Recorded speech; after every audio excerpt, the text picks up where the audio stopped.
Okay, what's up, everybody? This is Christopher Leon Johnson. Happy Sunday, the 2nd of June, 2024. And I want to do a little quick video highlighting a tweet that I recently saw by Yatin Chu, who is running for New York State Senate against Toby Ann Stavisky. And I pray to God that Yatin Chu wins that race. But I want to make a video quickly about this organization that a lot of people in New York City and hopefully my people that follow my stuff need to start researching. And it's an organization that we all know who his name is, Drunk Donnie Donovan Richards, the same Donovan Richards that, with the help of this organization, blackmailed NYCFC and Francisco Moya with the NYCFC stadium being nixed at his table if they didn't back off from this from messing with this organization that is solely responsible for the chaos that is happening at Roosevelt, the strip of Roosevelt with the prostitution and the legal vendors that are outside of those establishments in Jackson Heights, Corona, and Woodside. You gotta remember this: the Roosevelt situation covers three areas: Woodside, Tiffany Caban, Jackson Heights, Sheikha Kershan, and Corona, which is ran by Francisco Moya. But in the Senate, it's Jessica Ramos and Kristen Gonzalez, and in the state assembly is Stephen Raga,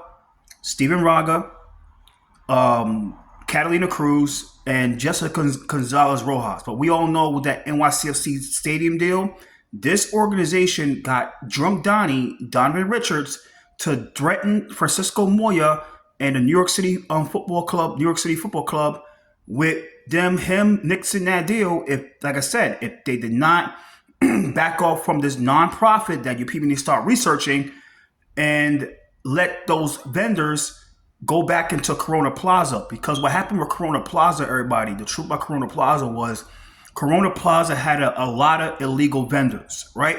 There was a lot of illegal vendors that was selling their stuff outside of Corona Plaza, and the people of NYCFC and Francisco Moya didn't want them around because they was trying to help change the area around, and they got them out with the help of NYPD and sanitation. But because it's nonprofit, guys, this nonprofit, the Street Vendor Project, got Donovan Richards and all the elected officials that they own, like Catalina Cruz, AOC, Jessica Gonzalez Rojas, the cokehead, Stephen Raga, and Sheikha Kershan to defend those illegal vendors. And they got, like I said, they got Donovan Richards to blackmail NYCFC and the New York City Football Club, the Yankees, and Francisco Moya with that stadium deal. If they did not back off from messing with the vendors. This nonprofit, guys, the Street Vendor Project, it's a very corrupt, inept nonprofit that their game now is what they was doing before was they was allowing and enabling those vendors and illegal vendors to set up shop on the Brooklyn Bridge, selling shirts, selling hats, selling 360 video photos and all the stuff like that. They was behind that stuff. There was anytime they deal with legal vendors and you start seeing vendors at certain locations that you're like, why the hell they're there? This is an eyesore and nothing's being done. Just remember that the Street Vendor Project is behind those vendors. They're behind those vendors. Now, the Street Vendor Project is under the Urban Justice Project, Urban Justice Center. Urban Justice Center. Google Urban Justice Center. The Urban Justice Center is the nonprofit that oversees the Street Vendor Project. The Street Vendor Project is not an official nonprofit. It's not a legal nonprofit. It's basically like a vanity project within the nonprofit that can easily be dismantled at any time. The Urban Justice Center, right? They oversee an organization that a lot of the moderate Dems, the conservative Dems, does not like because they are for they advocate for the closing of Rikers, which is called the Freedom Agenda of New York. Freedom Agenda New York. Look it up. The Freedom Agenda New York is under the Urban Justice Center. The Urban Justice Center gets millions of dollars in city council funding. They get millions of dollars in executive budget funding. They get millions of dollars in Donovan Richards funding, Reynoso funding, Gibson funding, and Levine funding. And let's not forget the past board presidents like Eric Adams, our current mayor. Who else? What's her name? Gail Brewer, who is now a council member. Ruben Diaz Jr. and in Queens, Melinda Katz. So you got to remember this, guys. This organization not only get city council funding, they get executive budget funding. They get They get money from the controller's offices. They get money from the public advocate office. They get money from the borough presidents, and they get money from your state senators and your state assembly members, and including your Congress member and your U.S. senator. So they get money from a lot of places. They get a lot of government funding. Let's be exact like that. Now, what I really saw with Yatin Chu was because she saw Yatin Chu, right? And she was totally correct, and I brought this up. And I said a lot of people need to start looking up the organization, and you start seeing what's going on and why they're doing this, because what they want to do is make sure they want to do is have these type of vendors set up shop anywhere they want to in New York City with straight up impunity. Shout out to Impunity City.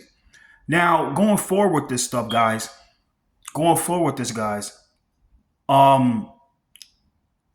these elected officials going forward with this, her tweet showed a couple of illegal vendors, mostly migrants, more likely be migrants. And like I said, I am not against the migrants, selling food inside a New York City subway. Now, let's keep 100%, right? I am not here to disparage anybody from making a dollar. But we all know how New York City is. This city is so bureaucratic that it's really hard to make a dollar without them start messing with you, without them start fucking with you. Everybody know that to sell food in New York City, you need a vendor's license. Not only you need a vendor's license, you need a food handler's license. In order to get a food handler license, you had to apply for it. You have to register. You have to apply, pay a fee, and you have to pass it. It's a lot of, and you have to have insurance. What's going on is, guys, and the agenda they're trying to push here, right? And I said, thank God that like no commanding officer or no rank and file officer or no high up officer or any bureaucrat in New York City is really trying to enforce on it the way they should be doing it, because what they trying to do, the Street Vendor Project's trying to do, right? And people got to start understanding the bullshit they trying to do here, right? Because once this happens, guys, once this happens, it's game over for the city. It's game over for the city. What they want to do, right? What they want to do is because the reason they want to pull this is because of what happened at the Brooklyn Bridge. Like I said, what happened to Brooklyn Bridge, guys, was the mayor, somebody called the mayor's office and the mayor, and they got mad about those vendors being at the bridge selling their merchandise, blocking the bridge, screwing the views, screwing up the essence of the Brooklyn Bridge. So the mayor cracked down and got them all out. And now for going forward, you see that's why you have cops at the bottom. You have cops in the middle of the bridge on both sides of the spectrum on the bridge, because they don't want those vendors out there.